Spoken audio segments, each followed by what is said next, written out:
Hello everyone, good evening. Hope you all are doing good. So in today's session, we'll try to understand what Power Apps basics are. And before going to that, let's first understand what Power Platform is. So that's a low-code platform which spans across Microsoft 365, Azure, and Dynamics 365. Microsoft Power Platform is a collection of tools created by Microsoft which allow users like you and me or citizen user or business users to create app, workflows, chatbot, or analyze your data. Along with that, it also allows your data sources, multiple data sources, 300 plus connectors we have available with us to connect your app, your Automate or Power Automate or your Power BI. Along with that, we can use AI builders and Dataverse. So see, if we speak about Power Apps, Power App is a Microsoft tool for creating custom business application that can run on various platforms, including web, Windows, iOS, and Android. It enables users to create an app without any coding experience because it has drag and drop feature in it. It can connect to various data sources like SharePoint, Excel, OneDrive, Dataverse, Forms, Teams, Salesforce, and Dynamics 365. These are one of the very few connectors which I have shown over here. When we speak about features of it, we have drag and drop, which we will be seeing in the next few minutes. We have data integration, which allows us to connect to 300 plus data sources. We have different forms available in Power Apps, which is edit and display form, which allows us to perform CRUD operation. We have workflow automation. We have a very good mobile friendly design available with us, and we also have collaboration, which allows us to share our app within our organization and external to our organization as well. Security, we have a Microsoft security. Along with that, we also have role-based and multi-factor authentication. Why do we need Power Apps? What are the benefits of using Power Apps? So first of all, that is cost effective. It's very affordable. Speed. Power Apps is very fast. It allows users to create app like in 1 or 2 minutes or 3 minutes or maybe in 5 to 6 minutes. You can create a basic app using Power Apps, and that is highly customizable. There are three types of Power Apps which are available with us. We have Canvas app, we have model driven, and we have portal. There is a difference. So that's the portal of Power Apps. So if you would like to go, you need to make this as a bookmark of yours in the browser so that whenever you would like to go to the Microsoft platform, you can use it. This is the dashboard from where you can create your app. Click on create. So you have a predefined templates over here available, which is blank app, Dataverse, and SharePoint, Excel, SQL, and other things as well. Let's go ahead with blank app. In this also we have three different categories available with us. Let's go with Canvas app. So there are two different form factors available, which is tablet and phone. Tablet means the way you using your laptop or tablets, and phone is like the vertical version of it. I'll name my app, my first app.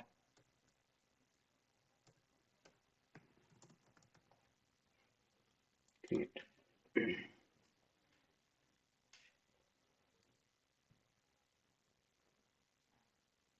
So we have our canvas ready over here. So this is what you're seeing. That's the screen. On this screen, you can add multiple component or controls which are available in Power Apps without writing any code. Let's say if you need a title to give this screen, what you have to do is click on insert and add a label. If you would like to increase the width of it, you just have to drag central line and name it my first app. You can increase the font size from here. If you would like to change the background color, you can do like this. So the label is ready. Let's say if you need a couple of more labels to show your data, you can do that like this. If you want, you can increase the size. If you would like to change the background color of it, you can do that.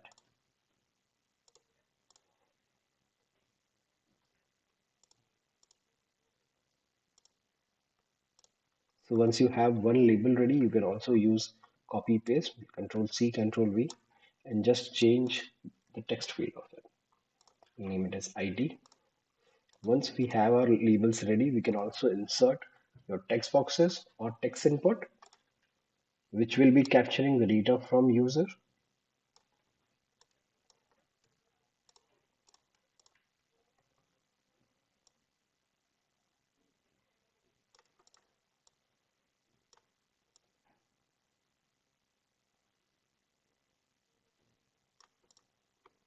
Let's say if you need a button to save it, you can also add that button over here.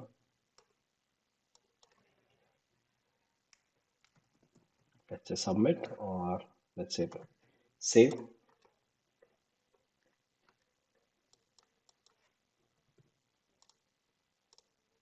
So we have our fully functioning app ready over here. Even though the data is not saving in the in the data sources, but we have our labels and everything ready over here. So what we need from this is a data source to connect with. So you see the cylinder icon over here, you have to click onto that. So you see there's no data in your app at the moment. For that, what you have to do, you just have to click on add data and search for your data source. So at the moment, that would be a SharePoint site. I'll click on SharePoint. I'll give the connection name, and this will take the recent sites which I have used. In case if you don't have, you just have to copy and paste it over here. You will find it.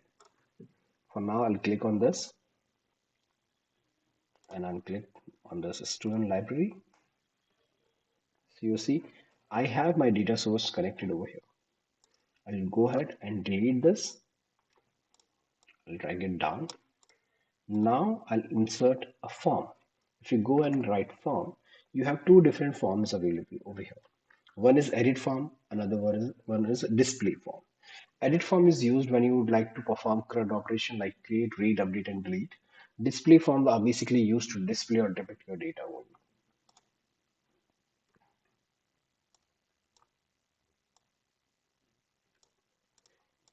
Now I just need to point out to my list and you would see a wonder. It will add all your data which is available in your SharePoint list to this form. See it over here. So you have everything ready over here. Apart from this, if you would like to, show your data within the app, like what data is being saved, what data you have it already, you can do that as well. I'll connect this and I'll drag it over here. We'll just go ahead and change the layout of it. So you see, that is the data which is already available in the SharePoint list. I'll go and check my SharePoint list as well.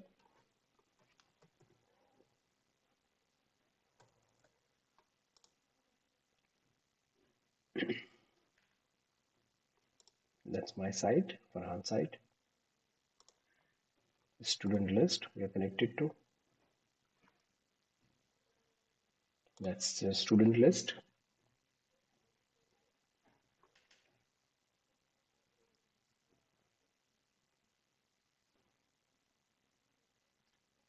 You see, we have this data available in my existing SharePoint list, and all those data is coming over here. In case if you're not seeing any of the data which is available over here, what you have to do is just go ahead, select the first record, make it a bit shorter, Control C, Control V, it will have it again. Now this is pointing to name. Instead of this, you can choose your column name. If it is date of joining or surname, let's say I'll use surname. Intelligence will help you out. So now you see you have name as well as surname available. Now I would like to save this data which is available in my form to my data source. How do I do it? First of all, I'll copy this and create another one. so that my form opens in the new mode. I'll change the text of it. New. On the click of this, I'll use a function called new form. I'll point out to my form one. From where you can see the name of your form is this. Click on your form, you'll find it over here. I'll change it to FRM student list. So if you are changing your form name, so you don't have to, change it from the function as well. It will automatically take it. Now, if you see over here, you already have it connected. If you want, you can also change the name of it. Gal student list.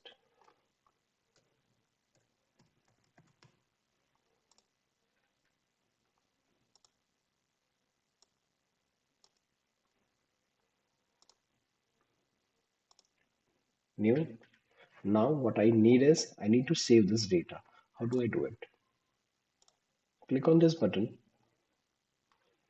On select property, we use a function called submit form and we provide name of the form. That is FRM student list and play it.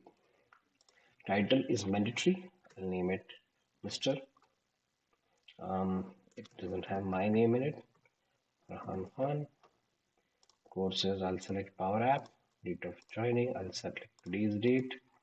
Manager, I'll leave it as blank. Priority, I'll select as medium. And I'll try to save it. Now, if you see and scroll down, it has saved my data in the data source as well. Go ahead and check it in your SharePoint list. It will take some time. Now, if you see over here, that's icon which depicts that that's a new data available with us.